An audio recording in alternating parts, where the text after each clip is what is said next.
What are we doing? Physics.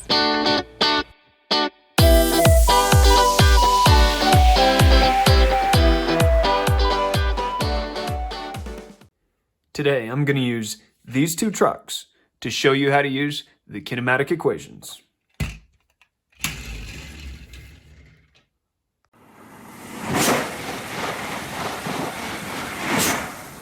First, let's take a look at the situation of a truck sitting at a stoplight.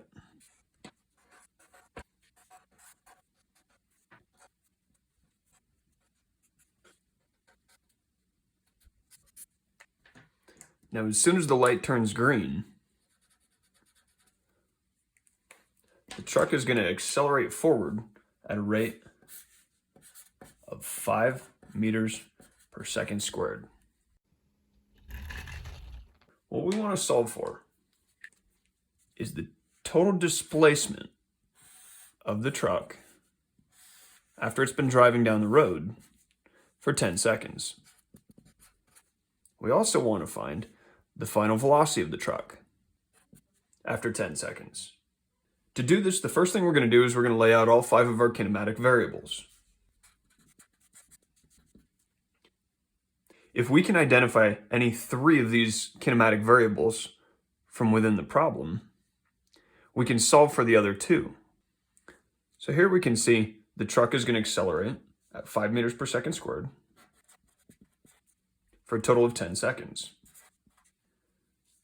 2 numbers have been given to us in the problem, and we've been asked to find displacement and final velocity. But we need to know a third variable, the initial velocity. Realize this variable is implied within the problem. The truck starts from rest at a stoplight. Therefore, the initial velocity is 0. The next thing we do is we take a look at our kinematic variables and choose the correct kinematic equation.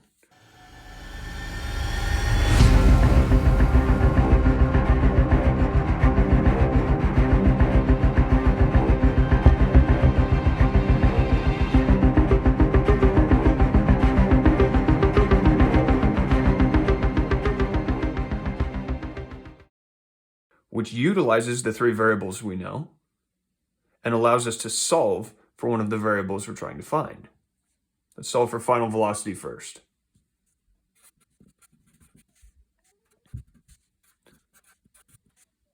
Having chosen the correct kinematic equation,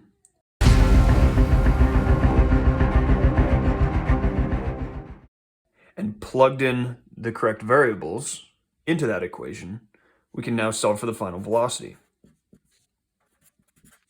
After 10 seconds of accelerating down the road at 5 meters per second squared, the truck is traveling 50 meters per second. Now let's solve for displacement. We're going to choose the correct equation and then plug our values into this equation.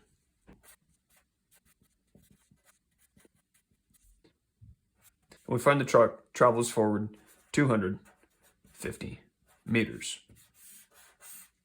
Additionally, what we're going to do is graph the motion of the truck.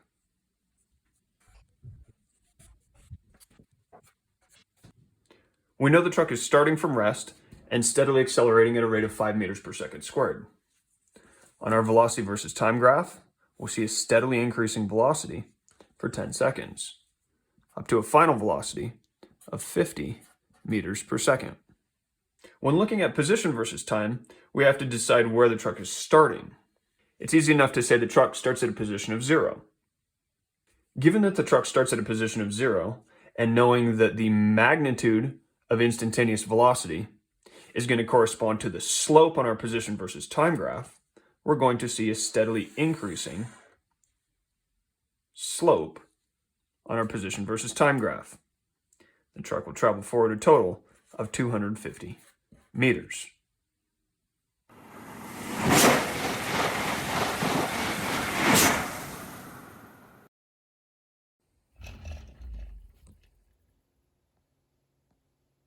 Next, we're going to take the same truck and have it drive down the road, this time initially moving at 20 meters per second.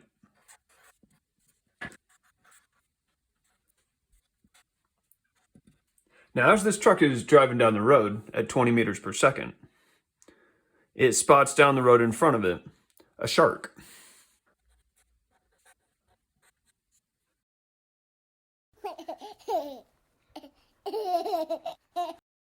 Now, why there's a shark in the middle of the road, we probably don't want to know.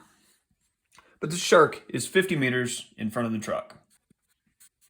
Now, this truck is going to do what any driver would do if they spotted a shark in the middle of the road, and that is hit the brakes. What we're going to go through and do is work out the required acceleration of the truck so that the truck does not hit the shark.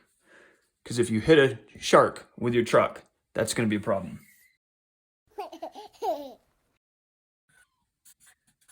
So just like in the last problem, we're going to lay out our kinematic variables. We're going to take the values given to us in the problem and plug them in here. We know the displacement is going to be 50 meters. If it's any more than that, then we have a truck-shark problem. We know the initial velocity of the truck is 20 meters per second. We're trying to solve for the acceleration. But just like in the last problem, if we know any 3 of these 5 variables, we can solve for the other 2. The issue is we've only been given 2 numbers in our problem, 20 meters per second being the initial velocity and 50 meters being the displacement. But if we want this truck to stop after a displacement of 50 meters, that means the final velocity is going to be 0. Again, we have a variable that's been implied within the problem, but not explicitly stated.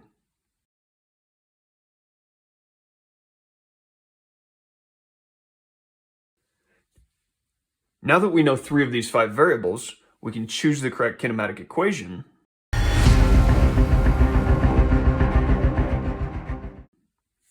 and substitute in our values.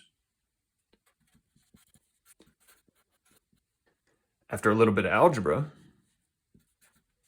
we find the acceleration of the truck needs to be -4 meters per second squared. Let's talk about this negative. If the truck is traveling forward, and we're considering forward to be the positive direction, the truck's velocity is going to need to decrease, or we're going to have a decrease in velocity. This is the result of a negative acceleration. This negative acceleration is saying with every second that goes by, the velocity is decreasing by 4 meters per second. Next, let's go through and graph the motion of the truck. In order to graph the motion of the truck, we're going to have to calculate how long it takes the truck to stop. So let's look back over here at our variables, choose the correct kinematic equation,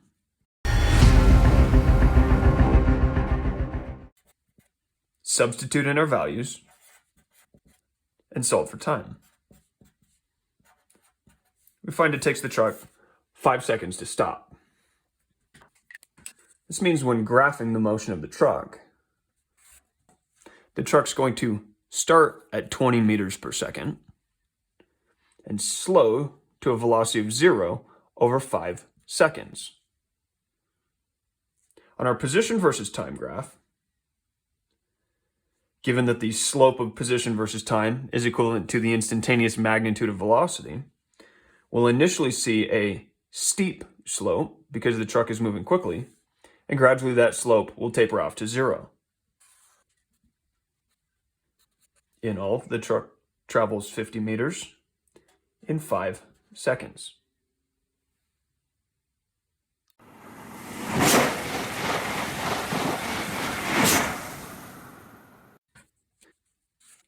Next, we're going to have our truck drive up a hill.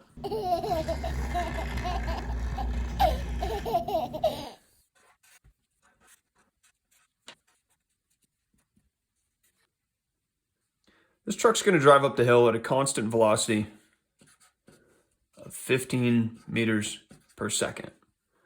However, when it's 20 meters up the hill, the engine of the truck is going to explode. As a result, the truck is going to coast to a stop, accelerating backwards at 3 meters per second squared down the hill. What we want to find is how far up the hill the truck is going to coast before it comes to a stop. To use the kinematic equations, first we're going to lay out our kinematic variables. We're going to substitute in the values given to us in the problem. We know the initial velocity is 15 meters per second. We know the acceleration is 3 meters per second squared. We have to be careful here because acceleration is in the opposite direction of velocity. We're going to say this acceleration is negative. We're trying to solve for the displacement of the truck as it moves up the hill. But you'll see, this leaves us with only two known values. Again, because the truck is going to stop when it gets to its highest point on the hill, the final velocity is going to be 0. So we'll choose the correct kinematic equation.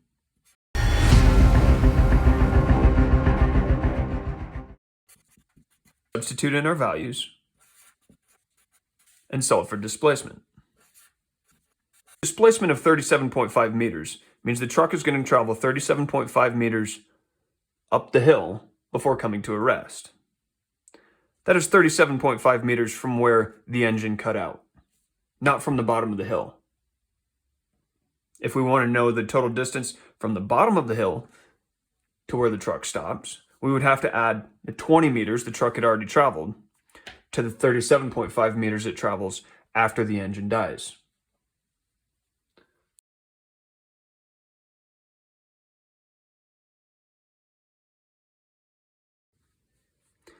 Now, once the engine of the truck dies, it's going to coast to the top of the hill. But then it's also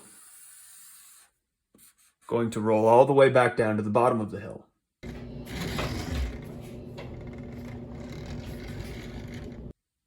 So for the second part of this problem, we're going to find how much time it takes after the engine dies for the truck to go up and then all the way back down to the bottom of the hill. To do this, we're going to need to set up a completely separate set of kinematic variables. We cannot use these variables in order to solve this problem. When we use the kinematic equations, we're only looking at a single point in time. This set of variables was specific to this point when the truck reaches the highest point on the hill. Because that occurs at a different point in time than when the truck reaches the bottom of the hill, we're going to have to set up a completely set of variables here, and you'll notice these are different. You'll notice the truck starts at a velocity of 15 meters per second, just like in this previous problem. What's different is the final velocity is not going to be 0. The truck will be moving when it gets to the bottom of the hill. In fact, it's going to be moving in the negative direction, down the hill. The acceleration is still going to be negative 3 meters per second squared, and we're trying to solve for the time. Again, like we often see, we only know 2 of these variables. The third variable is a little bit hidden within the problem. In this case, the third variable is not final velocity, it's displacement. From when the engine of the truck dies until it gets to the bottom of the hill, the total displacement of the truck is negative 20 meters. It's important to see these variables, looking from when the engine dies until the truck gets to the bottom of the hill, are completely different from these variables, which were specific to the truck simply coasting to the top of the hill. Now that we know 3 of these values, we can choose the correct kinematic equation.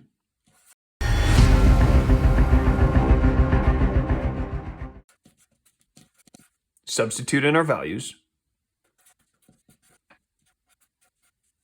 and solve the problem. You'll notice I've rearranged this because what we're going to wind up using here is the quadratic equation. You'll notice this term is A, this is B, and this is C. So simply plug these values in to the quadratic formula.